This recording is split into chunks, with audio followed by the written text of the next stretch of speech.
Rasulullah Shallallahu Alaihi Wasallam. Bahkan kalau Betawi, kalau kita bicarain maulid, itu tidak bisa kita hitung jedanya. Kapan saja kita maulid, lamaran maulid, betul. Akad nikah maulid. Yang saya belum hadirin itu orang bercerai Pak maulid. Itu yang saya belum alamin itu. Kalau pindah rumah maulid, betul. Semuanya maulid. Buktinya kita cinta kepada baginda Rasul Nabi kita Muhammad Sallallahu Alaihi Wasallam. Yang terhormat MC kita, alumni saya ini dari Sekolah Tinggi Al-Hikmah Juruk Purut Ustaz Yunus.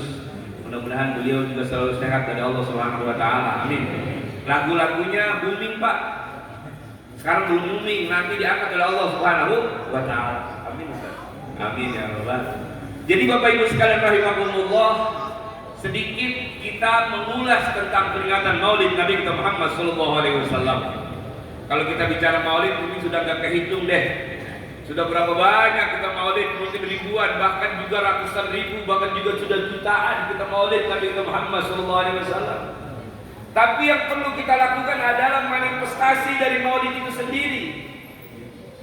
Ada tema singkat yang ingin saya sampaikan berkenaan dengan hakikat maulid dan syafaat dari maulid Nabi Muhammad Sallallahu Alaihi Wasallam. Yang bisa jawab pertanyaan saya nanti upload saya kasih buat bapak yang bisa jawab. Amin. Upload dulu. Selamat Allah. Benar-benar. Jadi bu, kenapa kita maulid? Apa tuh? Saya berpikir bahwa kita maulid Nabi kita Muhammad Sallallahu Alaihi Wasallam yang pertama karena kita cinta kepada Rasulullah. Amin. Kita berharap kelak nanti di yaumil mahsyar, di hari berikutnya, di etapa berikutnya kita bersama-sama dengan Rasul. Amin. Karena sekarang ini banyak orang yang masih mempertanyakan maulid itu, Pak. Betul. Wah, luar biasa. Bahkan mereka semakin berani dan semakin berani. Padahal apa yang salah dari maulid? Silaturahim, ngomongin Rasul, ngomongin Allah, ukhuwah Islamiyah muncul, saling berbagi, saling menyapa, pahala. Makanya saya membuat kalkulasi maulid itu M-nya adalah mencintai Rasulullah Sallallahu Alaihi Wasallam. Cinta kita kepada Rasul. Ulama kan mengajarkan kepada kita umatnya bahwa ada 3 elemen yang harus kita lakukan dalam hidup, dalam ibadah. Yang pertama lil hub, yang kedua lil khauf, dan yang ketiga lil roja. Yang pertama kita cinta, yang kedua kita takut, dan yang ketiga kita takut dan kita berharap kepada Allah Subhanahu wa Ta'ala. Cinta, amin. Ibu cinta sama suaminya bu?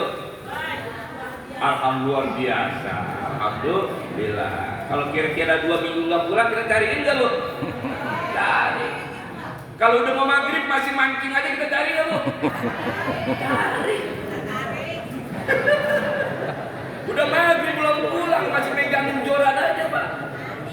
Ada nggak yang begitu di sini? Alhamdulillah di sini nggak ada. Udah maghrib Pak, udah mau maghrib masih belum pulang juga, masih joran juga dia liatin. Padahal kalau mau makan pedak emas gampang, tinggal jalan ke pasar Minggu atau ke Lenteng Agung. Betul. Masih joran juga dia, di Pampung juga dia liatin. Subhanallah ya Allah. Yang pertama kita mencintai Rasulullah Sallallahu Alaihi Wasallam. Ada sedikit bahasa manajemen Pak. Ada yang namanya visi, ada yang namanya misi. Ini agak dewasa sedikit dalam akademik. Kebetulan Dr. Taufik ini dosen saya di Sekolah Tinggi Al-Hikmah. Jadi beliau tidak ada purnanya Pak. Beliau itu tidak ada purnanya. Kalau kemarin di lembaga kemenang, sekarang ke lembaga akademik di UIN, di Al-Hikmah dan lain sebagainya. Bahkan beliau wakil ketua FKUB DKI Jakarta. Alhamdulillah. Ada visi, ada misi kehidupan. Ada visi, ada misi beragama. Pasti orang kita harus punya visi Pak. Apa itu visi? Sesuatu yang akan kita raih nanti pada masa yang akan datang. Itu namanya visi. Seorang yang beragama harus punya visi. Yaitu apa? Mendapatkan ridho Allah Subhanahu wa Ta'ala. Apa ridho Allah? Surganya Allah Subhanahu wa Ta'ala. Baru nikah Pada saat ijab kabul, pasti dia janji itu sama bininya. Mudah-mudahan keluarga kita dikasih keberkahannya, Neng. Amin. Betul. Janji nggak suaminya kayak gitu? Janji. Itu visi kehidupan ke depan. Tapi visi tidak bisa tercapai tanpa misi dari proses itu sendiri. Apa itu misi? Bukti-bukti upaya untuk tercapainya visi itu sendiri. Negara mau makmur, amin. Rakyatnya harus cerdas politik. Jangan mau dibohongi terus. Betul. Kalau mau makmur, renungkan firman Allah dalam Al-Quran surat Ar-Ra'd ayat yang ke-11. Innallaha la yughayyiru ma biqaumin hatta yughayyiru ma bi Rubah keadaan kalau kita mau merubah diri kita. Jangan diam aja di rumah. Betul. Rubah keadaan kalau kita ingin melakukan sesuatu manifestasi perbaikan hidup, baik hidup secara pribadi, masyarakat, dan hidup secara berbangsa dan bernegara. Allah nggak diam, Pak. Allah melihat apa yang kita lakukan. Allah tidak pernah tidur. Kita yakin itu semua. Mudah-mudahan tahun-tahun berikutnya pemahaman politik kita matang, amin. Saya kebetulan dosen kewarganegaraan, jadi saya selalu mengingatkan ini. Mau hidup berkah, tapi kita dipimpin orang yang tidak dekat dengan Allah, ya harus berubah. Betul. Mencintai Rasul itu visi dan misi kehidupan. Visi kita bisa tercapai kalau ada misi kita. Mau masuk surga apa jalannya? Itu visi. Mau masuk surga, misinya adalah ibadah. Amin. Ini kita ibadah ini. Sholat subuh kita ibadah, amin. Bersilaturahim kita ibadah. Itu ibadah semua. Yakin dengan seyakin-yakinnya. Oleh karena itu para hadirin yang dimuliakan Allah Subhanahu wa taala, M-nya adalah mencintai Rasulullah sallallahu alaihi wasallam. Ya Nabi, salam alaik ya Rasul, salam alaik ya Habib, salam alaika, salawatullah alaika ya Habib, salam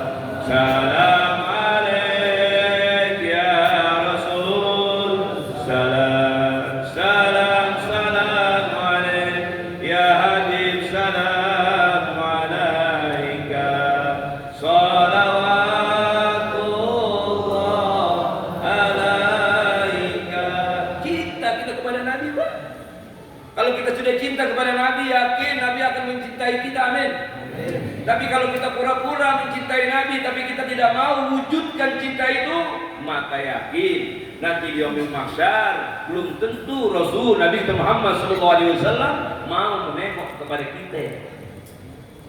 Orang yang kuliah subuh itu karena cinta kepada kuliah subuhnya, cinta kepada halaqah ulama, cinta kepada keilmuan.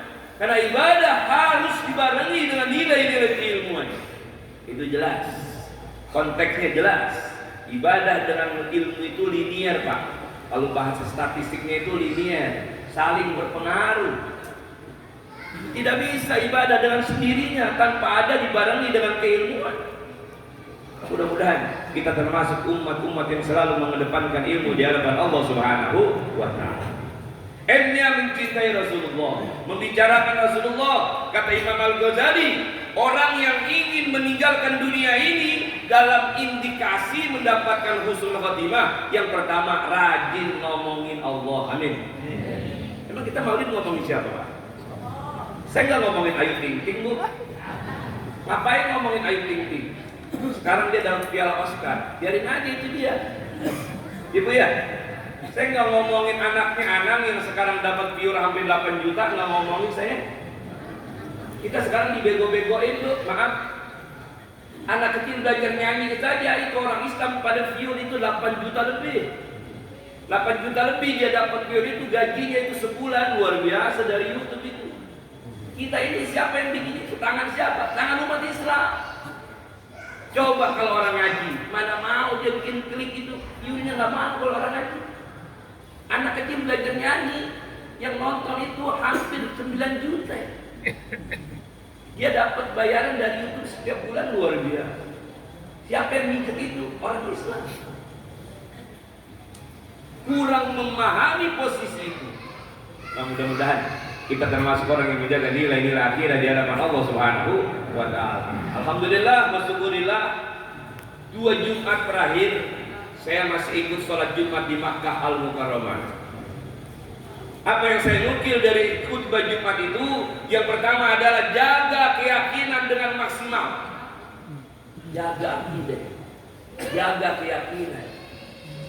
Oleh karena itu, yang pertama ulama mengatakan orang yang berhak mendapatkan syafaat nanti di yaumil mahsyar adalah orang yang menjaga dengan kuat nilai-nilai akidah, tauhid, la ilaha illallah Muhammadur Rasulullah. Jaga ini, jangan sampai akidah kita rusak, jangan sampai akidah kita lecet, jangan sampai akidah kita melenceng.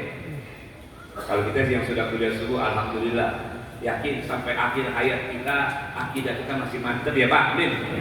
Sampai ruh dicabut oleh Allah, kita masih ngebayang intinya bahwa apa yang dijanjikan oleh Allah, innal ladzina amanu qalu rabbuna Allah tsumma istaqamu tatanazzalu alaihimul malaika, tergambar, amin. Kayaknya ngaji apa kemarin tuh orang kebagusan di tas 5 ya, yang kemarin lagi di Asabia lagi ngaji kelas 5 itu kebetulan cucunya mahasiswi saya, cucunya mahasiswi saya. Allahu la ilaha illa huwal hayyul qayyum la ta'khudhuhu sinatun wa la nawm, diambil ruhnya oleh Allah. Indikasinya husnul khotimah, amin. Melafazkan kalimat Allah. Kenapa? Karena dia lagi ngaji, Pak. Betul. Karena dia lagi mengagungkan asma Allah. Makanya berbanyaklah mengingat Allah, amin. Melalui apa? Majelis-majelis seperti ini. Mudah-mudahan kita terus mempertahankan, amin. Saya ceramah bisa ketika Nabi menikah 25 tahun 20 menit, bisa ketika Nabi akan menjadi Rasul 40 menit, bisa menjadi ketika Nabi wafat 63 tahun atau 63 menit. Kira-kira yang enak mana nih? Nabi nikah aja ya, karena tahu ya, saya tadi datang ke situ, pas saya masuk bau nasi uduknya cakep banget kan. Saya tadi kebuli apa nasi uduk gitu, namanya aja lagi ngadonin itu enak banget baunya. Jadi sudah terasa kemarin. Mudah-mudahan yang nyuguhin ikhlas, amin. Yang menyediain ikhlas, amin. Dan kita mendapatkan barokah dari Allah Subhanahu wa taala. Indikasi orang yang mendapatkan syafaat yang pertama adalah orang yang menjaga nilai-nilai tauhid. La ilaha illallah Muhammadur Rasulullah. Tadi Bapak kita berani ana wa nabiyuna min qabli. La ilaha illallah.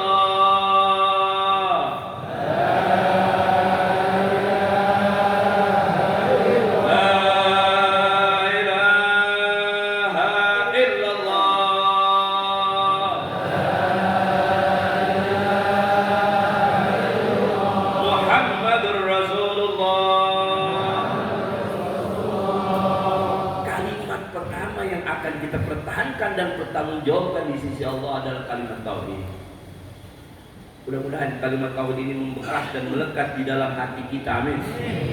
Kita termasuk orang yang sukses dalam proses kehidupan di dunia ini, memasuki alam barzah, memasuki alam mahsyar, sampai kita terkelompok orang yang diridhoi oleh Allah Subhanahu wa taala. Itu maulid.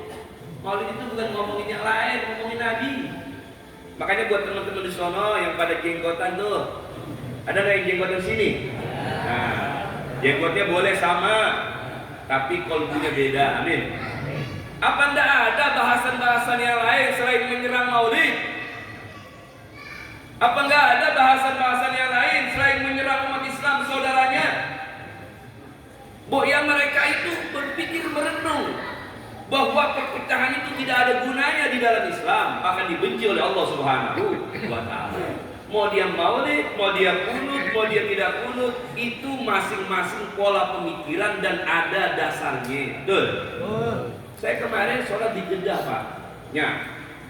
Kalau orang di Jakarta, di Indonesia itu kan kalau habis sholat dia wirid, betul. Allahumma antas salam wa minkas salam ila akhir, sampai akhir. Kalau di sana memang tidak. tidak dilakukan wujud itu. Tapi ada satu figura Pak, di samping mihrab itu ada tulisan besar. Dia print, dia cetak, dia buat figura. Apa tulisan figura itu? Persis apa yang kita baca. Allahumma antas salam wa minkas salam. Persis itu.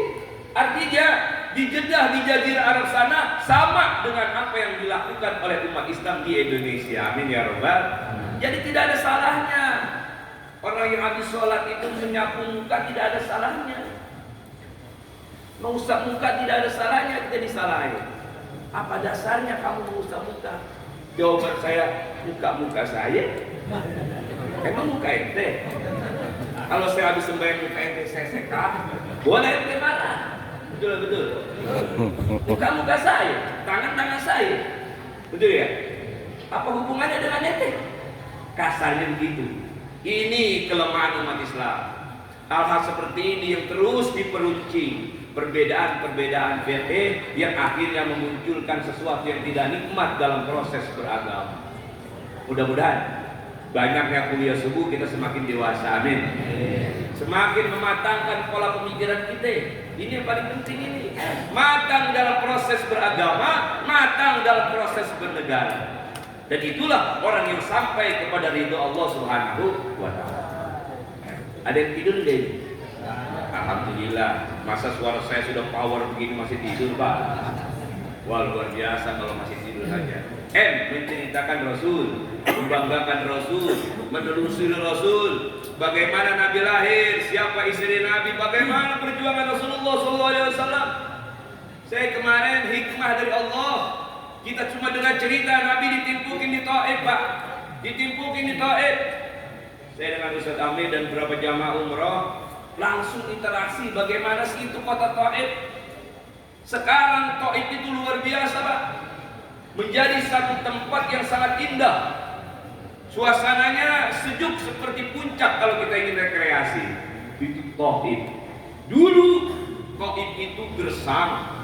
Taif itu penuh dengan panas, tapi sekarang mau nyari bayam ada di Taif. Subhanallah. Mau nyari kangkung ada di Taif. Padahal di gurun. Subhanallah. Berkat siapa? Doa baginda Rasul Nabi kita Muhammad sallallahu alaihi wasallam. Jadi kalau Taif itu dulu sesuatu yang menangkal Rasulullah, bukan disambut tapi disambit, sekarang sudah menjadi satu tempat boleh dikatakan penuh dengan keberkahan dari Allah Subhanahu wa ta'ala. Itu Taif.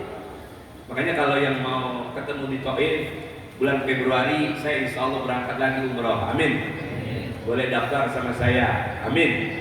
Insya Allah 29 juta dapat diskon. Nah, promosi dikit ya Ustaz Amir ya.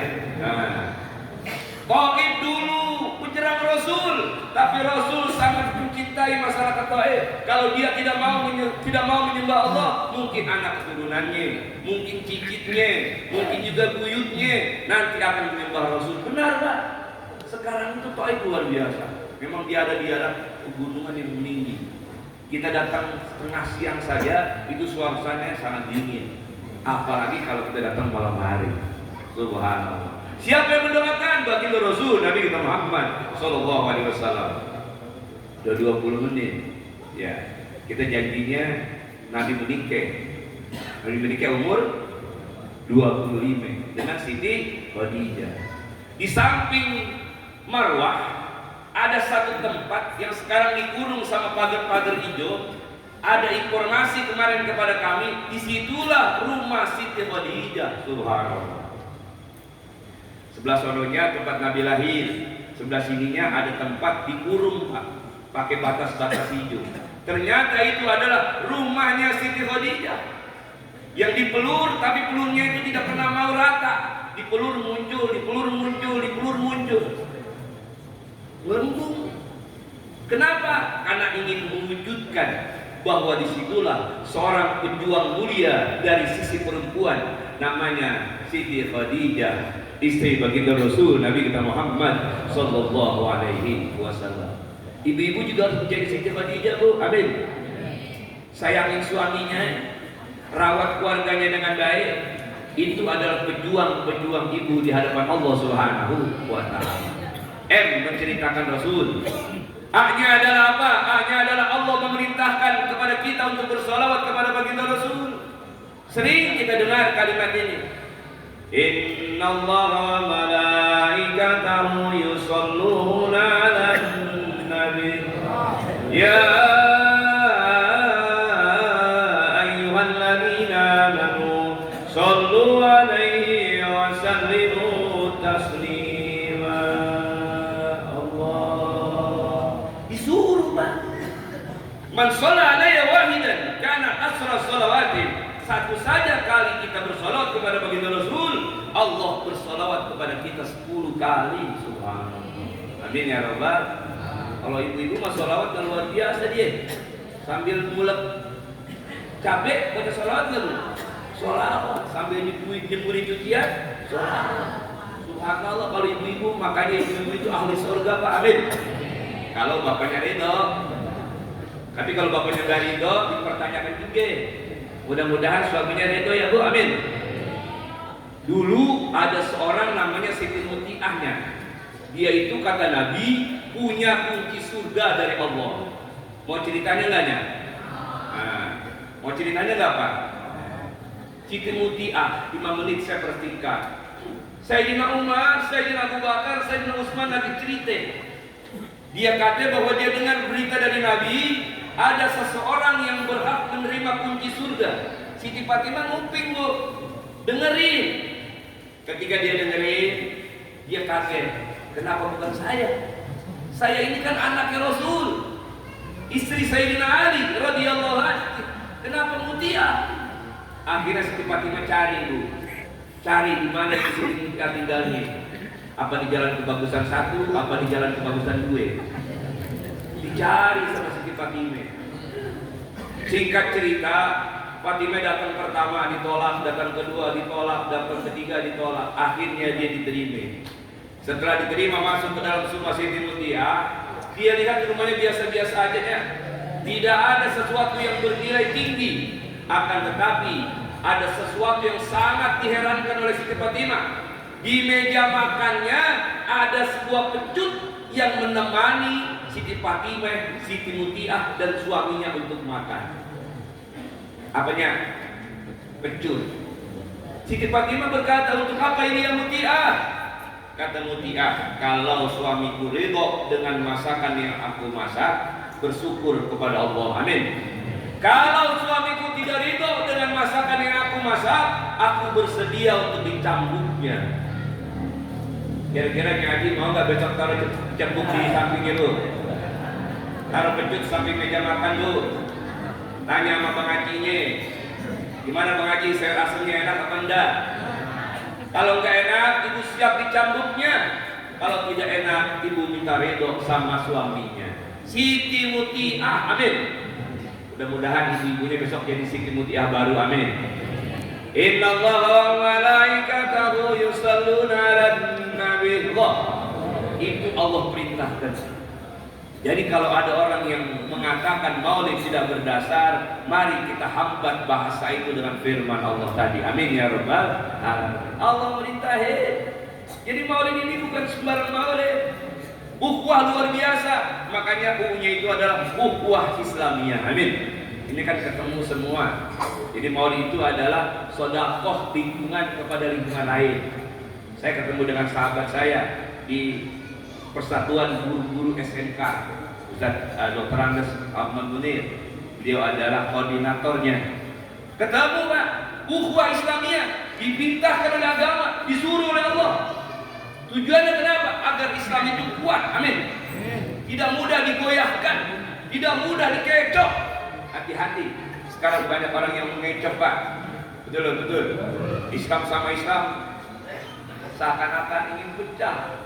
Seakan-akan dia yang paling benar. La haula wala quwata illa billah. Hati-hati dan hati-hati. U-nya ukhuwah Islamiyah. Yang paling penting adalah L-nya lintasan sejarah. Kita punya sejarah di hadapan Allah. Masing-masing manusia punya sejarah di hadapan Allah Subhanahu wa ta'ala. Sejarahkan pada diri kita sejarah yang baik. Amin. Agar nanti ketika kita menghadap Allah, Yang pertama di alam barzah kita disukseskan, amin. Apa alam barzah, Bu? Kubur. Analisis saya, orang yang sukses di kubur harus didahului dengan sukses di dunia. Orang yang berhasil di kubur harus didahului dengan keberhasilan di dunia. Kalau di dunia dia sukses secara agama, maka di kubur dia sukses, amin. Tadi kan kita mau kemari kan kita sholat tahajud dulu ya.